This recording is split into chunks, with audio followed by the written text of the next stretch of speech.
रामायण एक महाकाव्य है जो न केवल भगवान राम की जीवन यात्रा और उनके आदर्शों को प्रस्तुत करता है, बल्कि कई रहस्यमय और कम जात घटनाओं को भी उजागर करता है। यहाँ रामायण के कुछ रहस्य और कम जात बातें विस्तार से दी गई हैं। 1. श्रापित पक्षियों की कथा। जब माता सीता लंका से वापस अयोध्या आईं और बाद में गर्भवती हुई, तो भगवान राम ने उन्हें राजधर्म के पालन के लिए वनवास दे दिया। वन में माता सीता ने वाल्मीकि ऋषि के आश्रम में शरण ली। एक दिन जब सीता जी अपने अकेलेपन और दुख से व्यथित थीं, तब कुछ पक्षी उनके पास आए। ये पक्षी साधारण पक्षी नहीं थे, बल्कि ऋषि मुनियों की आत्माएं थीं, जो अपने कर्मों के कारण पक्षी योनि में जन्मी थीं। उन्होंने सीता जी को श्राप दिया कि जब वे गर्भवती होंगी, तब उनके पास उनका पति नहीं होगा। ये श्राप उनके पूर्व जन्म के कर्मों के कारण दिया गया था, ताकि वे अपने कर्मों का प्रायश्चित कर सकें। रावण का वेदों में निपुण होना। रावण को हम अक्सर एक दुष्ट और अत्याचारी राक्षस के रूप में जानते हैं, लेकिन कम लोग जानते हैं कि रावण वेदों और शास्त्रों का बहुत बड़ा जाता था। उसने भगवान शिव की भक्ति में लीन होकर कई तपस्याएं की और उनसे अनेक वरदान प्राप्त किए। वह एक महान संगीतकार भी था और उसने कई संगीत रचनाएं की। शबरी की प्रतीक्षा। शबरी एक वृद्धा महिला थी, जिसने भगवान राम के दर्शन के लिए वर्षों तक प्रतीक्षा की। उसने भगवान राम के स्वागत के लिए जूठे बेर भी खिलाए। इस कथा का रहस्य यह है कि शबरी ने अपनी भक्ति और प्रेम के कारण अपने जीवन के सारे कष्टों को सहा और अंततः भगवान राम के दर्शन किए। ये कथा हमें सिखाती है कि सच्ची भक्ति और प्रेम के सामने कोई भी बाधा टिक नहीं सकती। राम सेतु का निर्माण। रामायण में राम सेतु का निर्माण एक अद्भुत घटना है। ये पुल भगवान राम की सेना ने लंका तक पहुंचने के लिए बनाया था। इस पुल के पत्थरों पर राम लिखा हुआ था, जिससे वे पत्थर पानी में तैरते थे। वैज्ञानिक दृष्टिकोण से देखा जाए तो ये एक रहस्य है कि ये पत्थर कैसे तैर सकते थे। अहल्या का उद्धार। अहल्या ऋषि गौतम की पत्नी थी, जिन्हें इंद्र ने छल से अपमानित किया। ऋषि गौतम ने उन्हें श्राप दिया कि वे पत्थर बन जाएंगी। जब भगवान राम ने उनके आश्रम के पास से गुजरे, तो उन्होंने अपने चरणों से अहल्या का उद्धार किया और उन्हें उनके श्राप से मुक्त किया। ये कथा हमें बताती है कि भगवान राम का स्पर्श और उनकी करुणा किसी को भी उद्धार दिला सकती है। 6. हनुमान का लंका दहन। हनुमान जब माता सीता की खोज में लंका पहुंचे, तो रावण ने उन्हें बंदी बना लिया और उनकी पूंछ में आग लगा दी। हनुमान ने अपनी शक्ति का उपयोग करके लंका को जला दिया। इस घटना के पीछे का रहस्य यह है कि हनुमान ने अपनी भक्ति और साहस के बल पर लंका को जला दिया, जिससे रावण की शक्ति को बड़ा आघात पहुंचा। 7. विभीषण का राज्याभिषेक। विभीषण रावण का छोटा भाई था, जिसने धर्म का साथ देने के लिए रावण का साथ छोड़ दिया और भगवान राम का समर्थन किया। रावण की मृत्यु के बाद भगवान राम ने विभीषण का राज्याभिषेक किया और उन्हें लंका का राजा बनाया।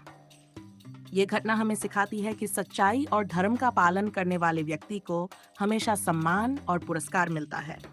निष्कर्ष, रामायण की इन रहस्यमयी और कम ज्ञात कथाओं से ये स्पष्ट होता है कि ये महाकाव्य केवल एक धार्मिक ग्रंथ नहीं है, बल्कि जीवन के विभिन्न पहलुओं को समझाने और सिखाने वाला एक महत्वपूर्ण ग्रंथ है। भगवान राम की जीवन यात्रा, उनकी कठिनाइयाँ और उनके आदर्श हमें ये सिखाते हैं कि हमें अपने जीवन में हर स्थिति का सामना धैर्य, साहस और सच्चाई के साथ करना चाहिए। इन कथाओं के माध्यम से हमें यह भी समझना चाहिए कि हर कर्म का फल हमें इस जीवन में या अगले जीवन में अवश्य मिलता है और सच्ची भक्ति और प्रेम के साथ किया गया कार्य हमेशा फलदायक होता है। रामायण भारतीय संस्कृति और साहित्य का एक महत्वपूर्ण हिस्सा है। इसमें भगवान राम के जीवन और उनके आदर्शों का विस्तृत वर्णन है। आइए रामायण से जुड़ी कुछ रोचक और महत्वपूर्ण बातें जानें। बालकांड। अयोध्या में जन्म। भगवान राम का जन्म अयोध्या के राजा दशरथ और रानी कौशल्या के घर हुआ। उनके 3 भाई भरत, लक्ष्मण और शत्रुघ्न भी थे। राम और लक्ष्मण विशेष रूप से एक दूसरे के प्रति अत्यधिक स्नेह रखते थे। विश्वामित्र कायज ऋषि विश्वामित्र ने भगवान राम और लक्ष्मण को अपने अजी की रक्षा के लिए बुलाया। वहां उन्होंने तारका और सुबाहु जैसे राक्षसों का वध किया और कई दिव्य अस्त्र शस्त्र प्राप्त किए। सीता स्वयंवर। भगवान राम ने जनकपुर में रानी सीता का स्वयंवर जीता। उन्होंने भगवान शिव के धनुष को तोड़ा और सीता जी से विवाह किया। अयोध्या कांड। राज्याभिषेक और वनवास। जब राम को राजा बनाने की तैयारी हो रही थी, तब कैकेयी ने दशरथ से अपने 2 वरदान मांगे, भरत को राजा बनाना और राम को 14 वर्ष का वनवास। दशरथ ने भारी हृदय से ये वरदान पूरा किया और राम, सीता और लक्ष्मण वनवास को चले गए। त्रिअरण्यकांड।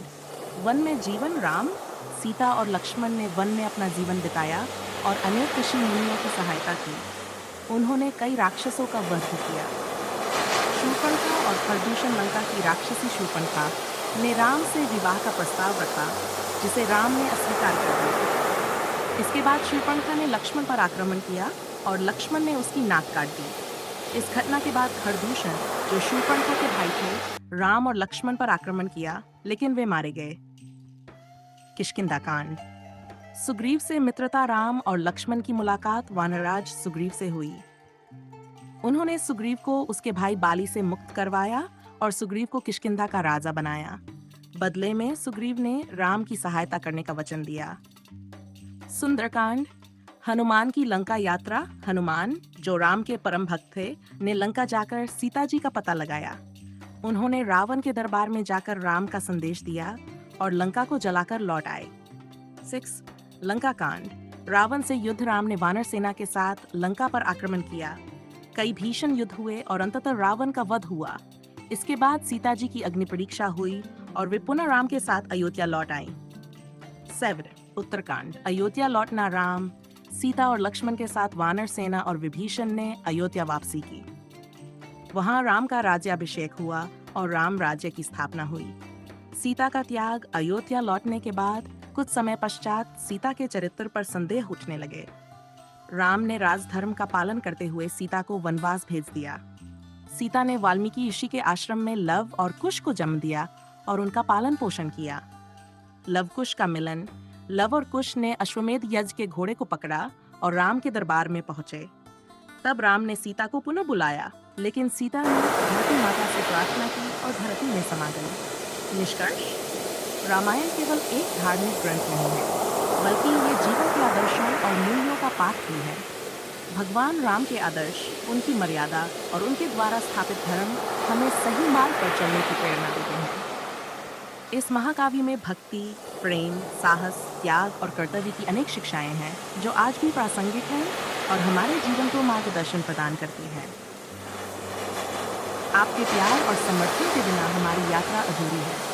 कृपया हमारे चैनल को लाइक करें, सब्सक्राइब करें, शेयर करें और अपने बहुमूल्य कमेंट्स के माध्यम से हमें अपनी राय दें। आपके सहयोग से ही हम और बेहतर बना पाएंगे। धन्यवाद।